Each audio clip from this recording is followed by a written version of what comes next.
The apostles gathered around Jesus and told him all that they had done and taught. And he said to them, "Come away to a deserted place all by yourselves and rest a while." For many were coming and going, and they had no leisure even to eat. And they went away in the boat to a deserted place by themselves. Now many saw them going and recognized them, and they hurried there on foot from all towns and arrived ahead of them. As he went to shore, he saw a great crowd, and he had compassion for them, because they were like a sheep without a shepherd. And he began to teach them many things. Now when they had crossed over, they came to land at Gennesaret and moored the boat.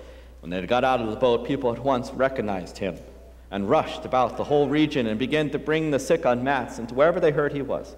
And wherever he went, into villages or cities or farms, they laid the sick in the marketplace and begged him that he might touch even the fringe of his cloak. And all who touched it were healed. This is the gospel of our Lord. You may be seated. So as I said, our youth are going to get up here in just a second here and share some of the experiences they had in Houston this summer. And I tell you, there are some times when you got to work a little bit to work the gospel into what is going on in the world, and there are other times when the gospel is just so incredibly perfect. And this is one of those times. Our gospel today, see, Jesus has sent the disciples out. You remember that a couple weeks ago? He sends them out 2 by 2. And they're to go into towns, and they are to preach, and they are to heal people, and they are to learn new things and see incredible things. And now they have all come back, and they are gathering around Jesus to tell him what they have learned, what they have seen, and what they have taught. And just like those disciples of 2,000 years ago, we too have sent disciples out. That is what we do as a church, is we send people into this world to preach and to teach and to learn new and incredible things. And then they get to come back like our youth and tell us about what they learned. We sent our youth out as disciples down to Houston. And there they learned and they experienced new things. And some of them, I'm sure, in ways that maybe they're not even aware of yet, taught each other and taught others the meaning of God's love. And just like the disciples of old who went out into the world, they experienced things they were not expecting to experience. They heard from the wide, incredibly diverse and amazing creation that God has created. They heard from all sorts of different people, people that chances are they never would have heard from if they hadn't gone on this trip. And so now they've come back, and they're going to share with us some of the incredible experiences they had. So I'm just going to invite them up and hand them the mic, and they're going to go from there. All right. As you can see, most of them are wearing the really cool shirts. Some of them didn't get the memo, but...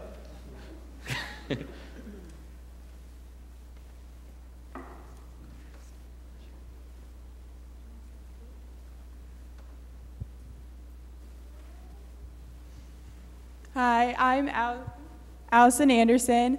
One of the days we were in Houston, we got the opportunity to do a service day. We went to a Spanish immersion elementary school. It was kind of older, so they needed some work done. And we helped with a lot of yard work. And a lot of the projects that they do there, the parents helped with a lot. So there was parents there helping us and directing us with what to do. There was probably about 75 to 100 kids total there, including our congregation. And we had to get up really early in the morning and be to the NRG center by 7 a.m. so we could get early start on the day. And they had a list for us to do, so we all kind of divided and conquered. And we accomplished all that they thought we could do. We did it in 3 hours, and they thought that would take everybody 3 days to do. So once we were done with ours, they had to think of more stuff to do because they had more people coming the next 2 days. So that was pretty cool that we got a lot done in a really short amount of time. I'm Brooke Nelson, and I also went on a trip. So the actual project that we had to do was gardening. They wanted to do apply new rocks in the front to scientific rocks. And so we had to move cylinder blocks to the back of the whole school. So we had to carry them through the school, make this pile, and then once all the blocks are back, we had to get all the dirt in a wheelbarrow and then wheel it back. And then once we got all that, then we had to reassemble in the back. And then we also had to pull weeds because they had some other boxes already formed. And they wanted to teach the kids how to grow plants. So then we had to plant some plants too, and we helped them out a lot. Hi, I'm Parker Wiesman, and I'm talking about Interactive Day. We didn't really know what to expect. In the pamphlet, it was described as a holy playground. So it was about a 700,000 square foot area with 31,000 of us. So it was pretty cramped, long lines, but it was still pretty fun. Some of the stuff to do that we did was mini golf. We rode a mechanical bull, rock climbing, and we took a picture for the congregation. There was a lot of other fun stuff to do, like zip line, build houses, blood drive, hair donation. And it was just fun to walk around, see all the other people and all the other fun activities. I'm Matt Groen, and I'll be talking about the other fun stuff we did on our trip. So we drove about 18 hours in 2 days, but we still had fun in the long car ride. We listened to music. Justin was our DJ. And when we arrived in Houston on Tuesday, most of us went to the Houston Astros game, and we were able to see the train that was made in Porter go back and forth. So that was pretty cool. And on Wednesday, we drove to Galveston, Texas. And we went to a beach there, and for most of us, that was our first experience at the ocean. Some of us went swimming, and others picked up shells. And then while we were there, we also went to Bubba Gump's, and some of us ordered seafood, and others still ordered American food. And we also wanted to try a Texas barbecue, so we ate at a barbecue place in Houston. And I think most of us got brisket there. And then we also went to Hard Rock Cafe, and it was a pretty cool place. There was a car that had a license plate that said, "God is my co-pilot."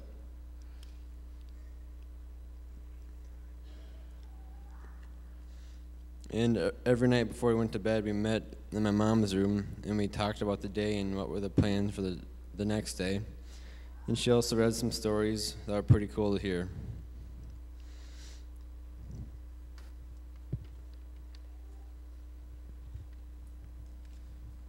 My name is Cameron Maynard, and every single night we were there, we had a large mass gathering where all 31,000 kids would meet up, and all kind of speakers and performers would sing music and tell us about their path with God.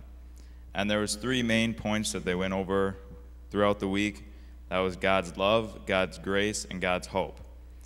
We heard stories of a man that cut himself not to kill himself, but to inflict pain in dealing with his life. There was also a man that was a drug dealer, drug user and dealer at the age of 11, and now is cleaning at the age of 18, who credits his family and God for never giving up on him and giving grace even when he didn't deserve it.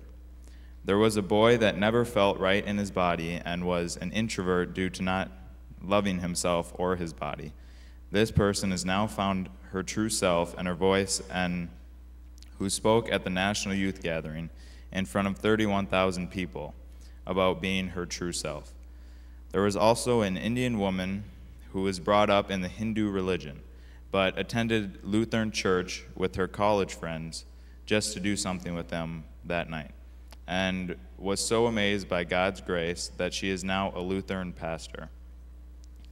All these speakers were touched by God's love and grace and now have hope in their own life.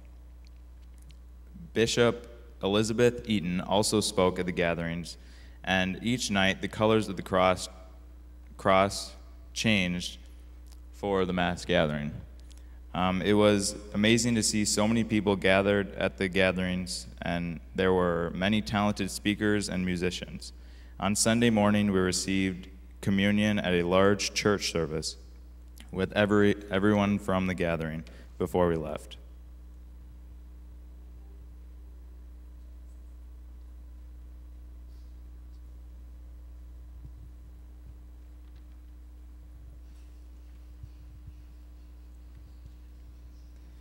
I'm Cameron Anderson. Going on this trip, it was just a very good experience. My favorite part would have been the interactive day, because we got to hear many stories at all of the gathering, but I got to go sit down, and like a lot of kids were running around, but I went to like this chill area where you just sit down on these little mats and talk with other kids. And from hearing a lot of their stories, I had this thing called a faith talk, and a lot of them were able to like go with my faith talk, and some of them thought that they really helped. So like I just thought that was a really good experience for me.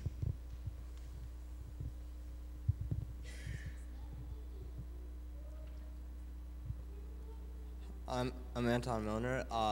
Like Cameron said, yeah, this was a really good trip to go on. One of my favorite days was Synod Day, because when you get there, you realize how many people just from Southwest Minnesota gone, and once you see, it's actually surprising, because there was about 1,000 people just from Southwest Minnesota alone that came.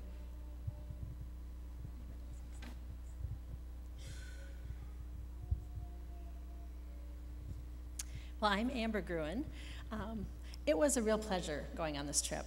I have to say that we had really great intentions with trying to sneak the clothespins on you guys when you walked in, but it was a little bit difficult because you didn't have backpacks and you didn't have purses, and we didn't want to pinch anybody, and we didn't want to chase you guys down trying to sneak it on, so we just ended up passing them out instead.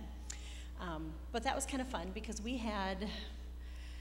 I probably had 8 of them, and one of them was from Ohio, some was from Iowa, New Hampshire. It was kind of fun because I think a lot of us got clips or bands from all over the country, so that was kind of cool. My favorite part of the trip was probably,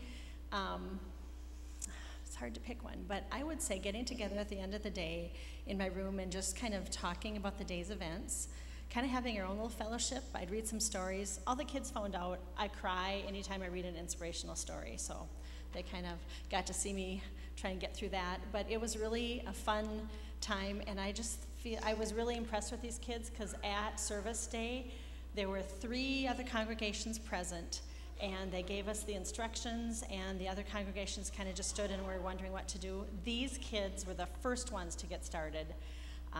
Matt Maynard and Mitch started helping, and the kids started picking up the concrete blocks, carrying them across, and the other congregations were just standing there wondering what to do, and my kids just did an amazing job. Also, when we went to Hard Rock Cafe, there was a little rat incident. A rat ran in the building, which was quite fun. And of course, it was under our booth. But it was really interesting because of all the people in there, my group were the ones that were going to try and help out. I did have to state to all the kids, I said, you cannot help unless you have a parent here as a chaperone, because I'm not about to call parents and let them know that their kid might have gotten bit by a rat. But they were the first ones willing to help out again. I was just really blown away by that. It was very impressive. These kids are amazing. Okay, I'm going to start crying. These kids were amazing. It was so much fun getting to know you guys better and just having this great experience. They have great faith, and I'm confident that they will grow in their faith and be amazing people when you become adults. I know you're very close, but I really feel that they are going to go out and just conquer the world and make a difference. You guys want to say anything? Yeah, Mitch, I drove one of the vans down there, and the kids were great. I think it was really impressive to see how the kids dug in at service day. You know, they really got a lot done, and they really appreciated it. I'm Matt Maynard, and I drove the other bus down there, and I think we hit every bump and pothole and from here to Houston, but have to apologize to the kids. They were bouncing up and down. But yeah, it was really fun. Great group of kids, and we had a blast. So pulling into Houston, don't take long and to see there's a lot of poverty and crime and stuff, and to have those 31,000 kids go and do their service day and stuff, I think was my favorite part. So pretty cool. I want to thank all of you guys for all of your support. I know we had many fundraisers, but we had a lot of kids going, and it paid off. I believe it touched every one of their hearts because it touched mine. And thank you again, because you guys, I don't think we could have done it without you guys' support. So thanks again. Thank you, guys. You rock. This was awesome. Boom, we'll do high fives. You can put it just on the... After the service today, our youth will be downstairs. There is a coffee talk, and I encourage you, not just today, but in the upcoming weeks and months and whatnot, when you see these kids, ask them about the trip. Ask them to teach you some of the fun stuff and amazing stuff they got to experience. It's pretty awesome. And if you are a youth, and this sounds like a fun time, know that there will be another National Youth Gathering in 3 years. But this time, for the first time in a really, really long time, it's going to be in Minneapolis. So that's kind of neat. It's in our backyard. There's a lot of amazing stuff that can be done in Minneapolis, and so hopefully we'll fill up the arenas there as well. With that, please rise as you're able, and join me in the hymn of the day, This Little Light of Mine.